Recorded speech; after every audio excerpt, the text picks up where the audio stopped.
യജൂജ് മഅജൂജ് എന്ന് പറയും. അങ്ങനത്തെ ഒരു ജനത ഉണ്ട്. ആ ജനത യൂറോപ്യൻസ് ആണ്. അവർ ലോകത്ത് അവസാന കാലഘട്ടത്തിൽ ഒരുപാട് വിപ്ലവങ്ങൾ ഉണ്ടാക്കും. പക്ഷെ ആ വിപ്ലവങ്ങൾക്കൊന്നും തഖ്വയുടെ അടിസ്ഥാനം ഉണ്ടാവില്ല, പടച്ചോനെ പേടി ഉണ്ടാവില്ല. അവരുടെ സ്വാധീനമാണ് ലോകത്ത് ഏറ്റവും വലിയ തകർച്ച ഉണ്ടാവുക. അവരിൽ നിന്നാണ് ഖിയാമത്ത് നാൾ ഉണ്ടാവുക. അള്ളാഹു തആല കാത്ത് രക്ഷിക്കട്ടെ. നൂഹ് നബിക്ക് 3 മക്കളുണ്ടായിരുന്നു.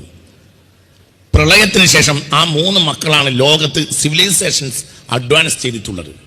അതിൽ ഒന്ന് സാമാണ്. സാമിൽ നിന്ന് മധ്യേഷ്യയിലും മറ്റും ഇന്ന് നമ്മൾ കാണുന്ന വെളുത്ത വർഗം സാമിൽ നിന്നുണ്ടായി. ആഫ്രിക്കയിലും മറ്റുമൊക്കെ കാണുന്ന കറുത്ത വർഗം ഹാമിൽ നിന്നുണ്ടായി. 3ാമത്തെ മകൻ യാഫസ് മധ്യധരണിയായും കടന്ന് യാത്ര പോയി, അഥവാ മെഡിറ്ററേനിയൻ സമുദ്രം. അദ്ദേഹത്തിനുണ്ടായ മക്കളാണ് 2 മക്കളുണ്ടായി. ഒന്ന് യജൂജ്, ഒന്ന് മഅജൂജ്. അവർ മെഡിറ്ററേനിയൻ സമുദ്രത്തിന്റെ അപ്പുറത്താണ് താമസം ഉറപ്പിച്ചത്. അതിൽ നിന്നുണ്ടായ വളർന്നുണ്ടായ വർഗമാണ് യജൂജ് മഅജൂജ്. അതാണ് യൂറോപ്യൻസ്. ഒരു ഇംഗ്ലീഷിന്റെ അക്ഷരം അറിയാത്ത ആളുകളാണ് അലക്സാണ്ട്രിയ മുതൽ യൂറോപ്പിന്റെ സൈപ്രസ് വരെ കുടിനാട്ടിയത്. അസ്ഹാബ് മുഹമ്മദ് സ്വല്ലല്ലാഹു അലൈഹി വസല്ലം. ആകാശഭൂമിക്കടയിൽ നിങ്ങൾ കണ്ട അത്ഭുതം എന്താണെന്ന് ചോദിച്ചാൽ, ഞാൻ പല അത്ഭുതങ്ങളും അള്ളാഹുവിൻ്റെ സഹായത്താൽ കണ്ടിട്ടുണ്ട്. ചൈനയിലെ വൻമതിൽ കണ്ടിട്ടുണ്ട്, താജ്മഹൽ കണ്ടിട്ടുണ്ട്, പലതും റബ്ബിൻ്റെ സഹായത്താൽ. ലോകാത്ഭുതങ്ങൾ പലതും കണ്ടിട്ടുണ്ട് റബ്ബിൻ്റെ സഹായത്താൽ. എന്നാൽ പെട്രാപട്ടണം കണ്ടിട്ടുണ്ട്. എന്നാൽ ഞാൻ നിങ്ങൾ അറിഞ്ഞിടത്തോളം ലോകത്തെ ഏറ്റവും വലിയ അത്ഭുതം എന്തായിരുന്നു എന്ന് ചോദിച്ചാൽ, ഞാൻ മറുപടി പറയുക, അത് അസ്ഹാബ് മുഹമ്മദ് നബിയുടെ സ്വഹാബികളെ പോലെ ഒരു അത്ഭുതം ലോകം പ്രസവിച്ചിട്ടില്ല. ഇവർക്ക് എന്താണെന്നാൽ ഇവർക്ക് ലാറ്റിൻ്റെ ഭാഷ അറിയൂല, ഇവർക്ക് ഇംഗ്ലീഷ് അറിയൂല, ഹിന്ദി അറിയൂല, ഒന്നും അറിയൂല. അവരിൽ ഏറിയ ആളുകളും ബർബറികളോടുകൂടെ ആടുമേച്ച് നടന്നവർ മാത്രമാണ്. പക്ഷേ ഏഷ്യയും ആഫ്രിക്കയും മാത്രമല്ല, യൂറോപ്പിൽ, ലോകത്തെവിടെ അന്ന് മാനവിക സിവിലൈസേഷൻ ഉണ്ടോ അവിടെയെല്ലാം അവർ കൊടി നാട്ടിയിട്ട് പോകുന്നു. അവിടെയെല്ലാം ഇസ്ലാമിക വിപ്ലവം ഉണ്ടാക്കി. അവർക്ക് ശേഷം വന്ന ചില ഭരണകൂടങ്ങൾ, ഇന്നത്തെ അമേരിക്കയുടെ ഒരു 100 ഇരട്ടി വലിപ്പമുള്ള ഇസ്ലാമിക ഭരണകൂടങ്ങൾ ഉണ്ടായിട്ടുണ്ട്. അതിൻ്റെ അടിസ്ഥാന കാരണം അസ്ഹാബ് റസൂലുള്ളാഹി. അവർക്കൊന്നും അറിയൂലായിരുന്നു. ഒന്നും അറിയൂല എന്ന് പറഞ്ഞാൽ അവർക്ക് ഖുർആൻ അറിയും, ഹദീത്ത് അറിയും, ഇംഗ്ലീഷൊന്നും അറിയില്ല, ചൈനീസ് ഭാഷയും അറിയൂല. സഅദ് ഇബ്നു അബീ വഖാസിനെ ചൈനയിലേക്ക് പറഞ്ഞയച്ചു മുഹമ്മദ് മുസ്തഫ. ചൈനക്കാർക്ക് അറബിയും അറിയൂല, സഅദിന് ചൈനീസും അറിയൂല. ഇന്ന് ഔദ്യോഗിക കണക്കനുസരിച്ച് 20 മില്യൺ മുസ്ലിമീങ്ങളാണ് ചൈനയിലുള്ളത്. അത് അത്രയൊന്നും അല്ല, അതിൻ്റെ എത്രയോ ഇരട്ടിയുണ്ട്. 20 മില്യൺ മുസ്ലിമീങ്ങൾ. ഇതിൻ്റെ അടിസ്ഥാനം സഅദ് ഇബ്നു അബീ വഖാസാണ് റളിയല്ലാഹു അൻഹു എന്ന് പറഞ്ഞാൽ, ഈ മഹാനായ സഅദ് ഇബ്നു അബീ വഖാസ് റളിയല്ലാഹു അൻഹു ബഹുമാനപ്പെട്ടവർ ചൈനയിലേക്ക് വരുമ്പോൾ അദ്ദേഹത്തിന് ചൈനീസ് അറിയില്ല, ചൈനക്കാർക്ക് അദ്ദേഹത്തിൻ്റെ ഭാഷ അറിയില്ല. പക്ഷേ വിപ്ലവം ഉണ്ടാക്കിയിട്ടുണ്ട്. കാരണം അള്ളാഹുവിലുള്ള പേടിയുള്ളവർക്ക് എന്തു ചെയ്യാൻ കഴിയും? അള്ളാഹുവിൽ ഭയം ഇല്ലെങ്കിലോ ഒന്നും ചെയ്യാൻ കഴിയൂല, ഒന്നും കഴിയേയില്ല. നമ്മൾ പുറകോട്ട് സഞ്ചരിച്ചു കൊണ്ടിരിക്കുകയാണ് ഇന്ന് മുസ്ലിം സമുദായം. ഉദ്യോഗസ്ഥന്മാർ അധികരിച്ചു, വിദ്യാഭ്യാസ വിചക്ഷണർ അധികരിച്ചു, എല്ലാം അധികരിച്ച് മുസ്ലിം സമുദായം പുറകോട്ട് യാത്ര പോവുകയാണ്. അത് കേൾക്കാനൊന്നും വലിയ സുഖമില്ല, പക്ഷേ സംഗതി അങ്ങനെയാണ്. എന്തുകൊണ്ട്? മുത്തഖീങ്ങൾ സമൂഹത്തിലില്ല എന്നതാണ് കാരണം. അള്ളാഹു നമ്മളെ കാത്തുരക്ഷിക്കട്ടെ. അപ്പം നമ്മൾ ചെയ്യേണ്ട ഒരു കാര്യം എന്താണ്? അള്ളാഹുവിലുള്ള ഭയം സമൂഹത്തിലുണ്ടായാൽ സ്വാഭാവികമായി ആ സമൂഹത്തിൽ വളർച്ച ഉണ്ടാവും. ഞാനിനി ഒരു ഉദാഹരണത്തിലേക്ക് ഇറങ്ങി വരാം. നിങ്ങൾ ചിന്തിക്കുക, വളരെ ചിന്തിക്കണം. അല്ലാഹു സുബ്ഹാനഹു വ തആല ഏറ്റവും ബഹുമാനിച്ച ഒരു ദിവസമാണ് വെള്ളിയാഴ്ച. മുസ്ലിം സമുദായത്തിന്റെ വളർച്ചയുടെ അടിസ്ഥാനം വെള്ളിയാഴ്ചയാണ്, തകർച്ചയുടെ അടിസ്ഥാനം വെള്ളിയാഴ്ചയാണ്. യഹ്യയിൽ കാണാം, ബാബുൽ ജുമുഅയിൽ കാണാം. ഇമാം ഗസ്സാലിയാണ് യഹ്യയിൽ ഇത് വിശദീകരിക്കുന്നത്. ഇമാം ഗസ്സാലിയെ നിങ്ങൾക്കറിയാലോ, ലോകം കണ്ട 1000 കൊല്ലത്തിനുള്ളിൽ ഹിജ്റ 500-ലാണ് അവർ വഫാത്താവുന്നത്. 505 ഹിജ്റ 505-ലാണ് ഇമാം ഗസ്സാലി വഫാത്താവുന്നത് റളിയല്ലാഹു അൻഹു. 1000 കൊല്ലത്തിൽ, അതിനുശേഷം 1000-ഓളം കൊല്ലായി.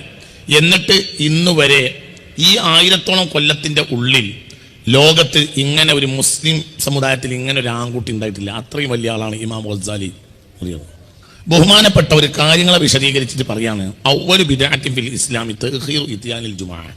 മുസ്ലിം ലോകത്തിന്റെ തകർച്ച ജുമുഅക്ക് വരാൻ ആളുകൾ നേരം വൈകിയത് മുതൽ ആരംഭിക്കുന്നു. നിങ്ങൾക്ക് പറഞ്ഞത് മനസ്സിലായോ? നിങ്ങൾ എന്തുണ്ടാക്കിയിട്ടും കാര്യമല്ല, ഒന്നും മുസ്ലിം സമുദായത്തിന് ഉപകരിക്കൂല. മുസ്ലിം സമുദായത്തിന് ഉപകരിക്കണമെങ്കിൽ ഇതിപ്പോ ഒരു മൊബൈലാണ്. ഇത് മൊബൈലാണ്. ഇത് സാംസങ് കമ്പനി പുറത്തിറക്കിയ ഒരു മൊബൈലാണ്.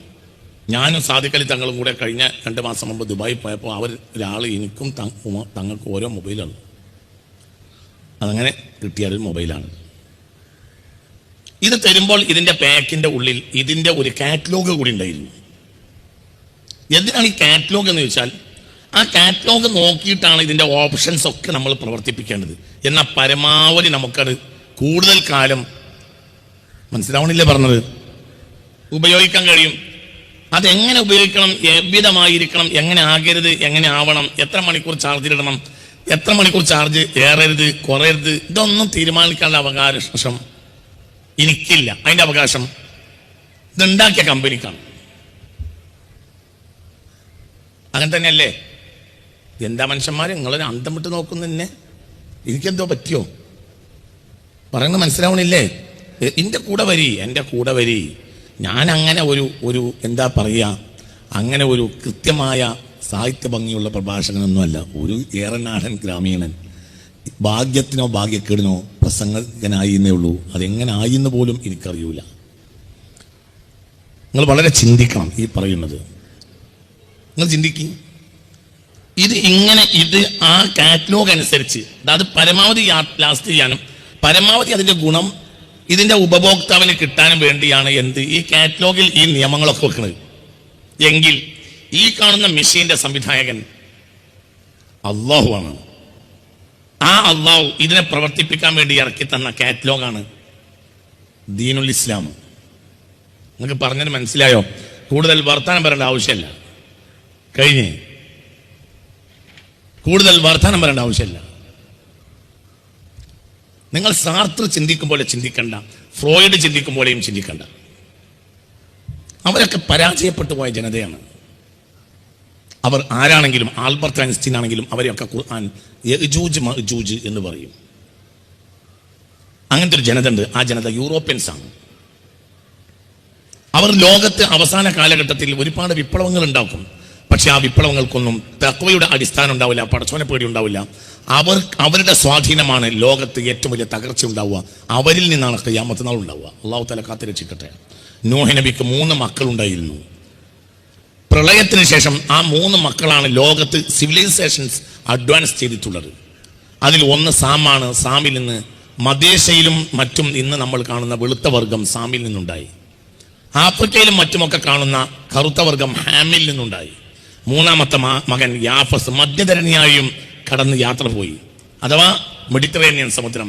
അദ്ദേഹത്തിനുണ്ടായ മക്കളാണ് 2 മക്കളുണ്ടായി. ഒന്ന് യജൂജ്, ഒന്ന് മഅജൂജ്. അവർ മെഡിറ്ററേനിയൻ സമുദ്രത്തിന്റെ അപ്പുറത്താണ് താമസമർപ്പിച്ചത്. അതിൽ നിന്നുണ്ടായ വളർന്നുണ്ടായ വർഗമാണ് യജൂജ് മഅജൂജ്. അതാണ് യൂറോപ്യൻസ്. അവർ വലിയ കരുത്തുള്ള ആളുകളാണ്. ഇന്ന് ലോകത്തെ ഏറ്റവും വലിയ സ്വാധീനം അവർക്കാണ്. പക്ഷെ എന്നാൽ അതിൻ്റെ ഒന്നും ആധാരത്തിൽ എന്തില്ല, അള്ളാഹുവിനെ പേടില്ല. വളരെ നമ്മൾ ചിന്തിക്കണം, വളരെ ചിന്തിക്കണം. നമ്മൾ ചിന്തിക്കണം. അള്ളാഹു നമ്മളെ കാത്തു രക്ഷിക്കട്ടെ. അവരെ കൊണ്ടൊക്കെ ചില ഗുണങ്ങളില്ലേ, ചില ഗുണങ്ങളുണ്ടാവും, അതിന് ബാക്കിൽ ദോഷം ഉണ്ടാവും.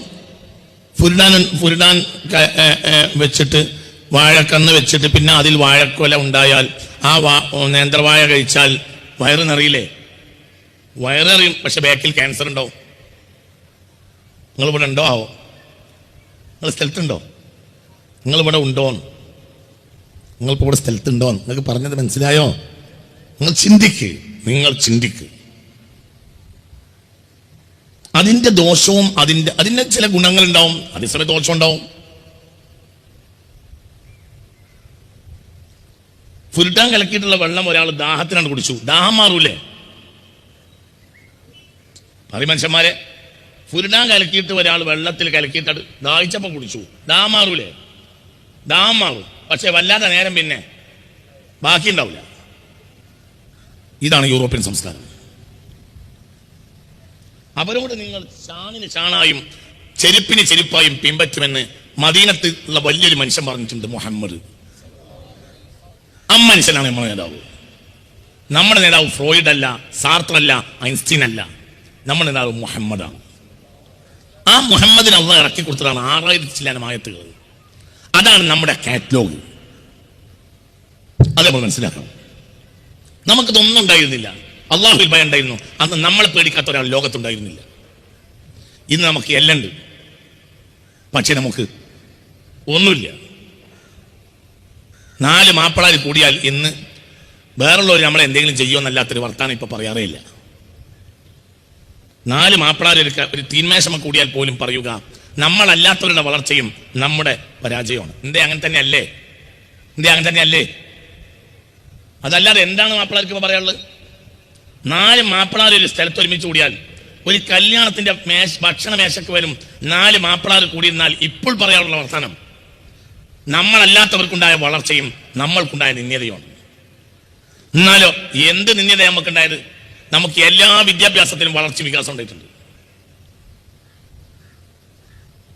ഇംഗ്ലീഷ് ഗുളികാന്ന് കേട്ടാൽ ബോധം കെട്ട് വീണിരുന്ന മലബാറിലെ മാപ്പിളാരെ കൂട്ടത്തിൽ നിന്ന് മെഡിക്കൽ എൻട്രൻസിൽ റാങ്ക് വാങ്ങി ജയിച്ച ഹിബ എന്ന പെൺകുട്ടി മഞ്ചേരിക്കാരിയ.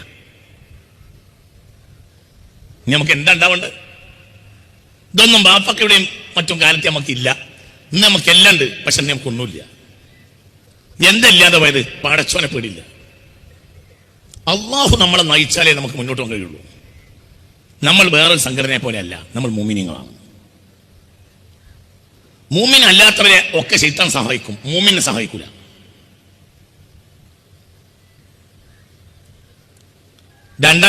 ലാണ് മാറാട് തല്ലുണ്ടായത്. ഇന്നും പള്ളി തുറന്നിട്ടില്ല. എത്ര കളക്ടർമാർ വന്നു, പള്ളി തുറന്നിട്ടില്ല. പൂർത്തിയത് ഇന്നും തുറന്നിട്ടില്ല. കള്ള് ഷാപ്പിൽ രാവിലെ തല്ലുണ്ടായാൽ 10 മണിക്ക് പൂട്ടിയാൽ 4 മണിക്ക് മുമ്പ് തുറക്കും. നിങ്ങളിവിടെ ഉണ്ടോ? എന്റെ ഭാര്യ വീട്ടിലേക്ക് പോകുന്നതിന്റെ വഴിക്ക് ഒരു കള്ള് ഷാപ്പ് ഉണ്ടായിരുന്നു. അപ്പൊ ഈ കള്ള് ഷാപ്പ് കഴിഞ്ഞ് പിന്നെ ലേശം കൂടി പോയാൽ ഭാര്യ വീടെത്തും. ആ ഏരിയയിൽ കുറച്ച് ലോക്കൽ ആളുകൾ താമസിക്കുന്ന ഏരിയ, അവിടെ കള്ള് ഷാപ്പും ചില ആളുകളുണ്ട്. അപ്പൊ ഞങ്ങൾക്ക് അതൊരു വലിയ വിഷമാണ്. അങ്ങനെ ഒരു ദിവസം ഈ കള്ള് ഷാപ്പിൽ ഒരു കൊലപാതകം നടന്നു. അപ്പൊ ഞാനും ഭാര്യ വീട്ടിലുണ്ട്. അപ്പൊ അമ്മോശാക്ക എന്നോട് എന്ന് പറഞ്ഞു, അൽഹംദുലില്ലാ കള്ള് ഷാപ്പിൽ കൊലപാതകം നടന്നു, പോലീസ് വന്ന് പൂട്ടിന്ന് പറഞ്ഞു. അപ്പൊ ഞാനും വിചാരിച്ചു അൽഹംദുലില്ലാ ആ മുസീബത്ത് ഇവിടുന്ന് പോയല്ലോ, അതിനി ഉണ്ടാവില്ലല്ലോ, അൽഹംദുലില്ലാ അത് പോയല്ലോ എന്ന് ഞാനും വിചാരിച്ചു. അങ്ങനെ സൽക്കാരമൊക്കെ കഴിഞ്ഞ് വൈകുന്നേരം ഞാൻ പോരുക.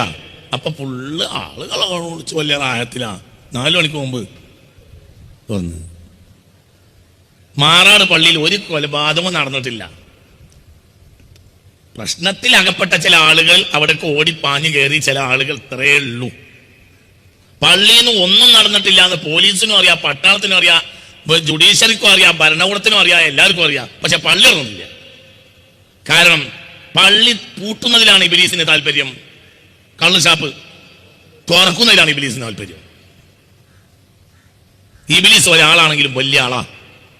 1,24,000 മെമ്പർമാർ പണിയെടുത്തിട്ടും കൂടുതൽ മെമ്പർമാരെ ഇബ്ലീസിനെ കിട്ടിയത് ഒപ്പം ഒറ്റക്കാണ്. പുറത്തു പറയണ്ട, ഇതൊരു സ്വകാര്യമാണ്. നിങ്ങൾക്ക് പറഞ്ഞത് മനസ്സിലായോ? ആദ്യം നമ്മൾ കാര്യം മനസ്സിലാക്കണം. സ്വർഗത്തിലേക്ക് വിളിക്കാൻ വന്ന ഒരു 1,24,000. എന്നിട്ട് അവർ അള്ളാഹ് പറഞ്ഞത് കേൾക്കുന്നത് ഖലീലമ്മ. ഖലീലൻ എന്ന വാക്കിനേക്കാൾ സൂപ്പർലെറ്റീവാണ് ഖലീലമ്മ. ഖലീലൻ കുറച്ച്, ഖലീലമ്മ വളരെ കുറച്ച്. 1,24,000 സെലക്ടഡ് മെമ്പേഴ്സ്. അവർക്ക് രാവും പകലും വഴി. മറ്റേ ചങ്ങാതിക്ക് ഒന്നുമില്ല, വഴിയുമില്ല, പട്ടാളമില്ല, മലക്കുകളുമില്ല, ഒന്നുമില്ല. ഒറ്റക്ക്. ആര്? എന്താ നിങ്ങൾ ഉറങ്ങുന്നത്? പറയ്. ഇബ്ലീസ് ഒന്നുമില്ല. എന്നിട്ട് ഇബ്ലീസ് ഒറ്റക്ക്. എന്നിട്ടും കൂടുതൽ സെലക്ടഡ്, എന്നിട്ടും കൂടുതൽ മെമ്പേഴ്സിനെ കിട്ടിയത് ഇബ്ലീസിനാണ്. നമ്മൾ മനസ്സിലാക്കണം. അപ്പൊ നമുക്ക് ഒരു മാർഗ്ഗേ ഉള്ളൂ. നമ്മൾ എന്തും നമുക്കുണ്ടാകാം, എന്തും ഉണ്ടാകണം എന്ന പക്ഷക്കാരൻ തന്നെയാണ് ഞാൻ. എല്ലാം ഉണ്ടാകണം.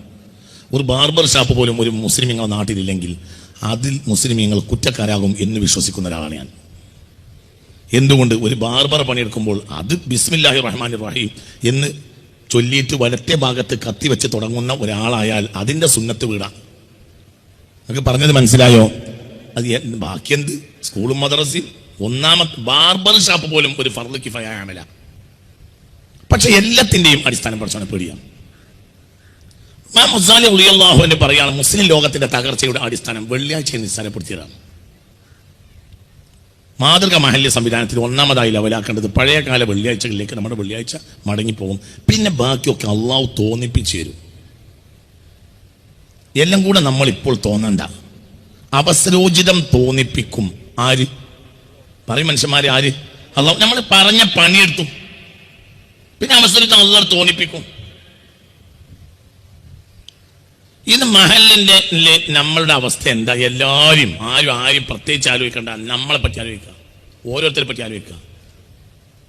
വലദിക്റുല്ലാഹി അക്ബർ വല്ലാഹു യഅലമു മാ തസ്നഊൻ. രണ്ടാമത്തെ ഖുത്ബയുടെ അവസാനത്തെ വാക്ക്. അത് പറയുമ്പോൾ ജുമാഅത്തോളിലേക്കാണ് കയറും.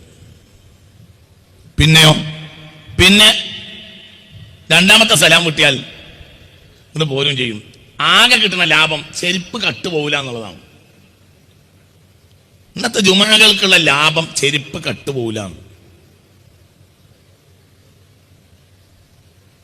കാരണം നേരത്തെ തന്നെ പോയാൽ അവസാനം ഇറങ്ങിയാൽ ചെരുപ്പ് കട്ടുപോകാൻ സാധ്യതയുണ്ട്. ഇന്ന് നമുക്ക് ആകെ ഇന്നത്തെ നമ്മൾ അല്ലാതെ ബാങ്കോട് കൂടെ മലക്കുകൾ അവരുടെ ഏട് പൂട്ടും. റിക്കാർഡിൽ ഉണ്ടാവില്ല.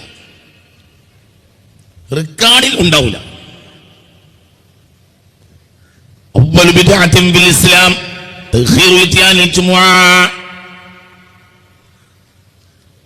ഒരു ജനത ജുമാക്ക് നേരം വൈകിച്ചാൽ ആ ജുമായിൽ ആ ജനതയിലെ ആ ഏരിയയിലെ മുസ്ലിമീങ്ങളെ ബറക്കത്ത് മുഴുവൻ നഷ്ടപ്പെട്ടു. അള്ളാന്റെ ഭാഗത്താണ് ബറക്കത്ത് ചെയ്യേണ്ടവൻ ആരാണ്? അള്ളാഹുവാണ്. ഇത് നമ്മൾ ശ്രദ്ധിക്കുക. ഇസ്രായേലി ജനതയ്ക്ക് അവരുടെ പ്രധാന ആരാധനാ ദിവസം ശനിയാഴ്ചയാണ്, ശാബത്ത് നാൾ, സാറ്റർഡേ. മനസ്സിലായില്ലേ പറഞ്ഞത്? 5 ദിവസം 6 ദിവസം കൊണ്ട് ആകാശങ്ങളെ സൃഷ്ടിച്ച ദൈവം ഓൺ 7th ഡേ 7ാമത്തെ ദിവസം വിശ്രമിച്ചു എന്നാണ് ഇന്ന് പഴയ നിയമം. അതുകൊണ്ട് അവർ ശാബത്ത് നാളിൽ എന്ത് ചെയ്യും? പ്രധാന ആരാധന അങ്ങനെയാണ്. അതാണ് ജൂത വിശ്വാസം. ഒരു കുഫ്റാണ് അവരുടെ വിശ്വാസം, അങ്ങനെയാണ്.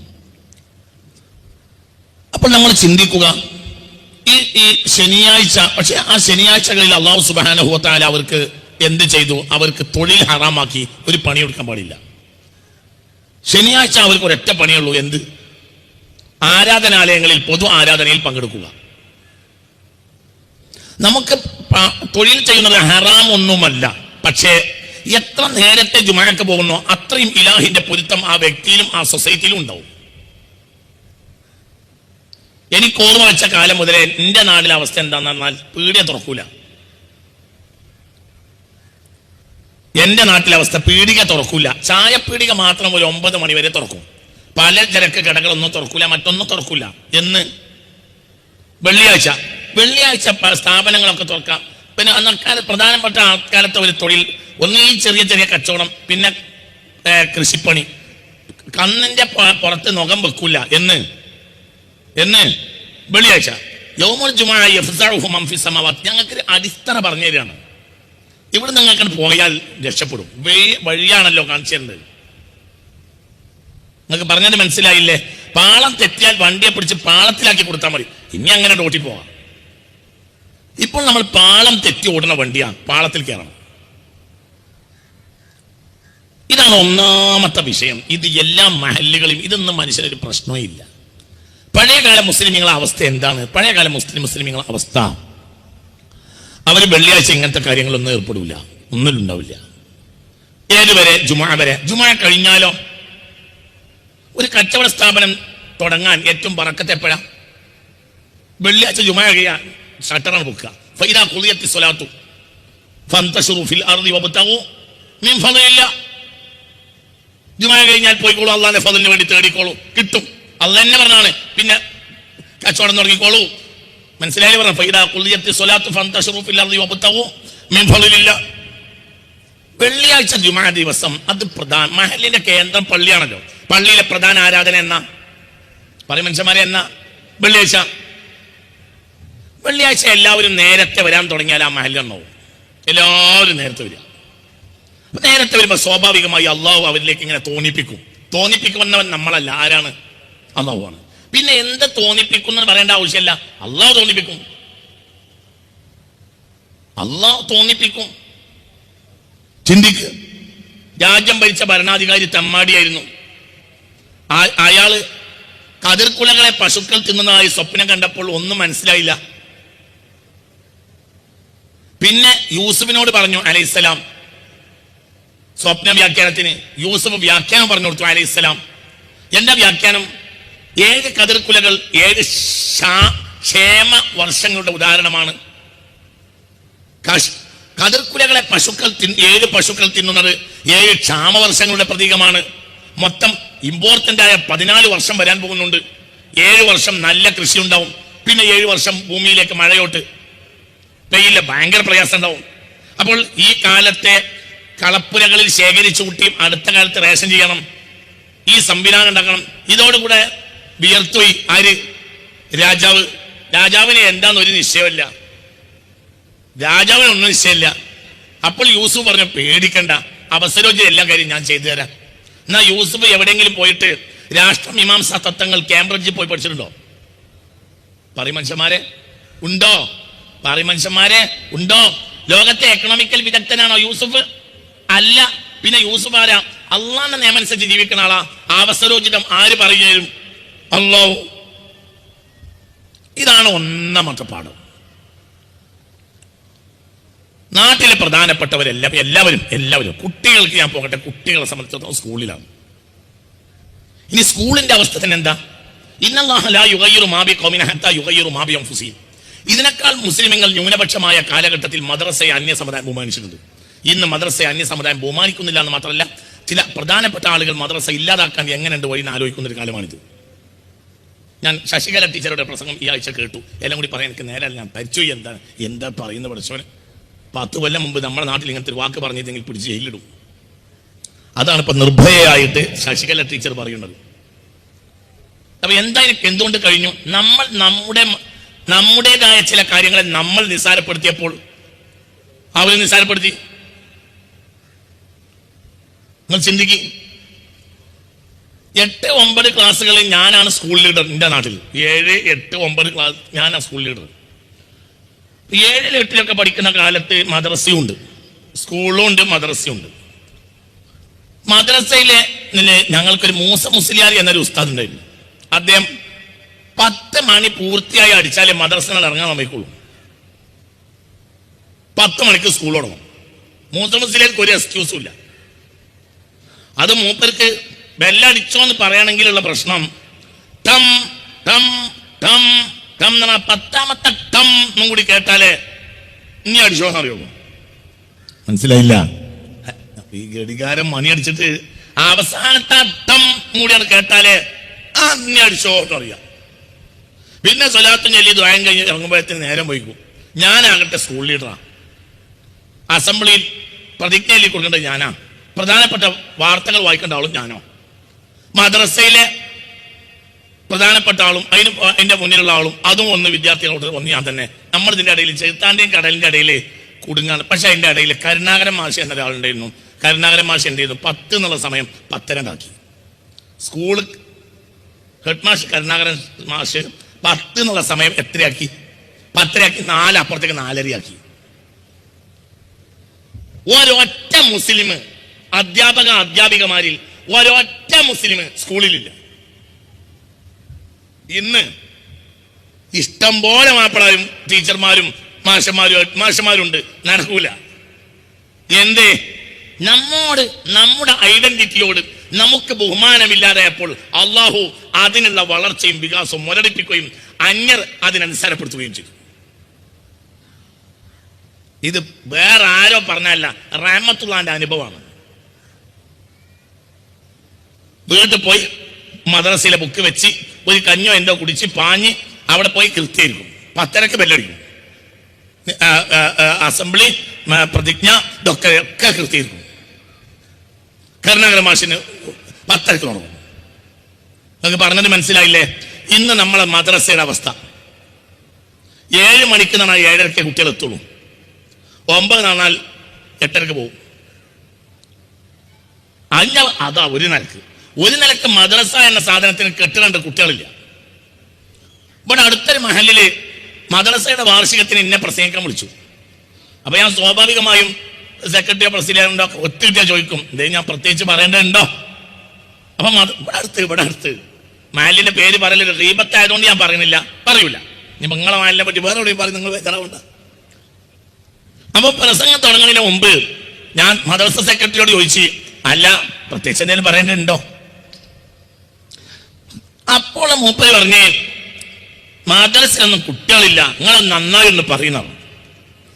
അപ്പൊ ഞാൻ സെക്രട്ടറിയോട് ചോദിച്ചു, അതിനെന്റെ സഹോദര മദ്രസയിൽ കുട്ടികളില്ലാത്ത പെണ്ണുങ്ങൾ പ്രസവിക്കാത്തോണ്ടാവുമല്ലോ. നമ്മളെ പെണ്ണുങ്ങൾ നല്ലോണം പള്ളയുണ്ടായി പ്രസവിക്കട്ടെ എന്നൊരു യാസിനോട് ഞാൻ ദ്വാരക്കാം, അല്ലാതെ ജനങ്ങളോട് ചൂടായിട്ട് എന്താ കാര്യം എന്ന് ചോദിച്ചു. അപ്പൊ സൈക്കിൾ വന്ന് വീണ ഒരു ചീറി പ്രസവമൊക്കെ നടക്കുന്നുണ്ട് എന്നാണ്. പിന്നെ കുട്ടികളെ എവിടെയെന്ന് വെച്ചു, കുട്ടികളൊക്കെ ഇംഗ്ലീഷ് മീഡിയത്തിൽ പോകുന്ന.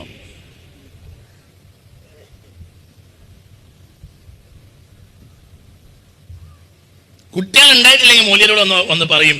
ഒരുത്തം കല്യാണം കഴിച്ച് 6 മാസത്തോടുകൂടെ പറയാൻ തുടങ്ങും. 6 മാസം മുതലുള്ള ലിസ്റ്റിന്റെ കയ്യിലുണ്ട്. 6 മാസം ഇതുവരെയും നിങ്ങൾക്ക് വിശേഷമൊന്നുമില്ല, നിങ്ങൾ ദ്വാരക്കി ഉസ്താദെ. 1 കൊല്ലമായ പറയും, 2 കൊല്ലം 9 കൊല്ലത്തിലെ ലിസ്റ്റ് വരെ എൻ്റെ അടുത്ത് ഇപ്പം ഉണ്ട്, നിങ്ങൾ ദ്വാരക്കി ആയിക്കോട്ടെ. ഇപ്പൊ ഇങ്ങനെ നാട്ടുകാർക്കൊന്നും എന്തെങ്കിലും പ്രയാസം ഉണ്ടായാൽ അതെല്ലാം ദ്വാ ചെയ്ത് പരിഹരിച്ചു കൊടുക്കുന്ന സാമൂഹിക ജീവിയാണല്ലോ ഇന്ന് ഈ മുസ്ലിം. അപ്പൊ ഈ മുസ്ലിം ഇതൊക്കെ പറഞ്ഞ് ഇയാൾക്കും ദ്വാരന്ന് എല്ലാവരും കൂടി ആമ്യം പറഞ്ഞാണ് കുട്ടി ഉണ്ടായി വെക്കുക. ഇങ്ങനെ കുട്ടി ഉണ്ടായി കഴിഞ്ഞാൽ പിന്നെ ഈ കുട്ടിയും മൂല്യം തമ്മിൽ ഒരു ബന്ധമില്ല. ഇംഗ്ലീഷ് മീഡിയത്തിൽ ഒരു പീരീഡ് ഇത് പഠിപ്പിക്കും, അതുകൊണ്ട് ഖുർആൻ അറിയൂല. നിങ്ങൾ എഴുതി വെച്ചോളി, പള്ളി ഇവിടെ ഉണ്ടാവും, മദ്രസ ഇവിടെ ഉണ്ടാവും, ദീൻ ഇവിടെ ഉണ്ടാവില്ല. ദീൻ ഉണ്ടാണെങ്കിൽ ഖുർആൻ തിരിയണം. എന്ത് ഓത്ത് അർത്ഥം? പിന്നെ ഇഖ്റ, ഒന്നാമത്തെ കാര്യം അർത്ഥമല്ല, ഇഖ്റ. ഒന്നാമത്തെ കാര്യം ഇഖ്റ, ഓത്ത്. അതേ ആയത്തിൽ പിന്നെയും പറഞ്ഞു ഇഖ്റ വറബ്ബുക്കൽ അക്രം, 2 വട്ടം പറഞ്ഞു ഓത്. ഏറ്റവും വലിയ മർമ്മം ഓത്താണ്. 2ാം ക്ലാസ്സിൽ കൂട്ടിയിട്ട് പഠിക്കാൻ തുടങ്ങുന്ന അന്ന് മുതൽ പഠിപ്പിക്കാൻ തുടങ്ങും ഖുർആൻ ഓത്ത്. 3ാം ക്ലാസ്സിലും പഠിക്കും, 4ാം ക്ലാസ്സിലും പഠിക്കും, 5ാം ക്ലാസ്സിലും പഠിക്കും, 6ാം ക്ലാസ്സിലും. 3/4 മണിക്കൂർ 1 മണിക്കൂർ പീരീഡ് എന്ത് ഓത്ത്. അത് 5ാം ക്ലാസ്സിലും ഓത്ത്, 6ാം ക്ലാസ്സിലും ഓത്ത്. മേശയുടെ ചുറ്റും മുസ്ലിം ഞങ്ങൾ അങ്ങനെ നിർത്തും. എന്നിട്ട് മൂപ്പര് ഇങ്ങനെ ബാക്കിലൂടെ നടക്കും. മുങ്കർ നക്കീറിനെ പേടിക്കും പോലെ പേടിയാ. കാരണം എവിടെയാണ് മഹ്റജ് തെറ്റ അടി എപ്പോഴാ വരിക എന്ന് പറയാൻ പറ്റില്ല. ഇന്നിപ്പോ ഖുർആൻ ഓടുമ്പോ ഓരോ അക്ഷരം ഇങ്ങനെ ഓതുന്ന സമയത്ത് എനിക്ക് തൊടന്റെ ബാക്ക് ഭാഗം വേദനിക്കുന്നുണ്ടോന്ന് തോന്നുന്നുണ്ട്. മനസ്സിലായില്ല? 35 കൊല്ലം മുമ്പ് മുസോലയുടെ കയ്യിൽ നിന്ന് പറയും മനുഷ്യന്മാരെ തല്ലിട്ടിയതാ, അത് ഇന്ന് പോയി. ഖുർആൻ ഓടാൻ കഴിയുന്ന ആളുകൾ മലബാറിൽ ഇല്ലാതെയാവുകയാണ്. അടിസ്ഥാന കാരണം ഇംഗ്ലീഷ് മീഡിയം. ഇത് വേണ്ടെന്നല്ല ഞാൻ പറയുന്നത്, നമുക്കൊരു ഐഡന്റിറ്റി ഉണ്ട്, അതും ഇല്ലാതെയായിട്ട് എവിടേക്കുള്ള പോക്കാണ് ഈ പോണത്.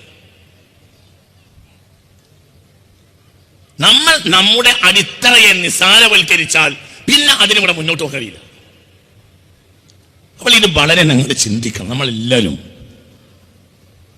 അപ്പൊ പാഠം നമ്പർ 1, ഒന്നാമത് ബാക്കി അള്ളാഹു നിവർത്തിച്ചു തരും. അവസരോചിതമായ കാര്യങ്ങൾ അള്ളാഹു അറിയിച്ചു തരും. അള്ളാഹു തല തൗഫീഖ് തരട്ടെ. നിങ്ങളിത് നിങ്ങൾ ചെയ്യ് 40 വയസ്സിന്റെ താഴെയുള്ളവര്, ഉസ്താദുമാരല്ലാത്തവര്, ഈ കഴിഞ്ഞ വെള്ളിയാഴ്ച അൽക്കഫ് ഓതിയ ആളുകൾ ഒന്ന് കൈപ്പൊക്കി നമ്മളെ മഹല്ലിൽ. ഉസ്താദുമാര് മുതഅല്ലിമീങ്ങൾ അല്ലാത്തവര് 40 വയസ്സിന്റെ താഴെ ഉള്ള ആളുകൾ, 40 വയസ്സിന്റെ താഴെയുള്ള ആളുകൾ മാത്രം. 40 അവരാണല്ലോ പുതിയ തലമുറ, അവരെ കയ്യിൽ ഏൽപ്പിച്ചിട്ടല്ലേ നമുക്ക് പോകാനുള്ളത്. 40 വയസ്സിന്റെ താഴെയുള്ള ആളുകൾ നിങ്ങളുടെ മഹല്ലിൽ കഴിഞ്ഞ ആഴ്ച അൽക്കഫ് ഓതിയവർ കൈപ്പൊക്കി. 40 വയസ്സിന്റെ താഴെയുള്ള ആളുകൾ. ഒരാളുണ്ട്, നിങ്ങൾക്ക് ക്ലാസ് അല്ല നല്ലത്, ചൂരൽ കൊണ്ട് അടിയാണ്, നന്നാവില്ല. അള്ളാഹുവിന്റെ നിയമത്തെ നിസ്സാരവൽക്കരിച്ചു. വെള്ളിയാഴ്ച നിസ്സാരവൽക്കരിച്ചു. നിങ്ങളൊന്നും വിചാരിക്കരുത്, വിചാരിച്ചാൽ എനിക്കൊരു കുന്തം വരാൻ പോണില്ല. നിങ്ങൾക്ക് ഇന്നെ അറിയാലോ, ഞാൻ പണ്ടേ ചൂടനാണ്, ഇപ്പോഴും ചൂടനാണ്. ചൂടിനൊന്നും വ്യത്യാസം വരില്ല. എനിക്കിത് അവസാനിച്ച് പോകണമെന്നൊന്നും എൻ്റെ മനസ്സിലില്ല. ഇപ്പോൾ നേര് പറയുക, എനിക്കിത് തൊഴിലുമല്ല. ഇനി അങ്ങനെ നിങ്ങൾ വിചാരിക്കണ്ട. ഞാൻ അല്ലാഹു സുബ്ഹാനഹു വ തആല നിഅമത്ത് തന്ന മൂല്യരാ. ഞാനൊരു ബാപ്പാനെയും പേടിച്ചതിന് മുന്നിൽ ഇരിക്കൂല. നമ്മൾ അള്ളാഹുവിന് അകന്നുപോയി. മൻ ഖറഅ സൂറത്തുൽ കൗഫ് യൗമൽ ജുമുഅ കാനത് ലഹു നൂറുൻ ബൈനൽ ജുമുഅത്തൈനി. അടുത്ത വെള്ളിയാഴ്ച കൊണ്ടിൽ ഓൻ മരിക്കുകയാണെങ്കിലും ഈമാൻ കിട്ടുമെന്ന് മുഹമ്മദ് മുസ്തഫ. ആരുടെ ഇത് പറയേണ്ടത്? മുഹമ്മദ് നബി അല്ലേ പറയേണ്ടത്? മുത്ത് മുഹമ്മദ് മുസ്തഫ. പരിശുദ്ധ കലാമ് നമ്മൾ എന്ത് ബന്ധമുള്ളത്? എന്ത് ബന്ധം? എന്താ ബന്ധം? പടിഞ്ഞാറിന്റെ പിന്നാലെ പോകണ്ട. ഗ്രേറ്റ് അലക്സാണ്ടർ സിഫിലിസ് പിടിച്ച് ചത്തത. മാസിഡോണിയയിലെ ഫിലിപ്പിന്റെ മകൻ 3-ാം നൂറ്റാണ്ടിൽ മാസിഡോണിയ എന്ന അഷ്ടാവട്ടത്തിലുള്ള ഒരു നാട്ടിൽ നിന്ന് ഇറങ്ങി വന്നു. ഫിലിപ്പ് മരിച്ചപ്പോൾ 17-ാമത്തെ വയസ്സിൽ രാജാവായി അലക്സാണ്ടർ. ഈ അലക്സാണ്ടറിന് അത്ര പെണ്ണുപിടിയാൻ ലോകത്തുണ്ടായിട്ടില്ല. അലക്സാണ്ടർ ചരിത്രം പഠിക്കും. അതാണ് പടിഞ്ഞാറൻ യൂറോപ്പ്. അവരുടെ സംസ്കാരം ഇസ്ലാമിക വിരുദ്ധാണ്. അവരെ പിൻപറ്റിയിട്ട് ഒരു സമുദായം നന്നാവില്ല. നമ്മൾ നമ്മളെ ഐഡന്റിറ്റിയിൽ മുന്നോട്ട് പോവുകയും നമ്മൾ എല്ലാ നല്ലതിനെയും സ്വീകരിക്കുകയും ചെയ്യാം.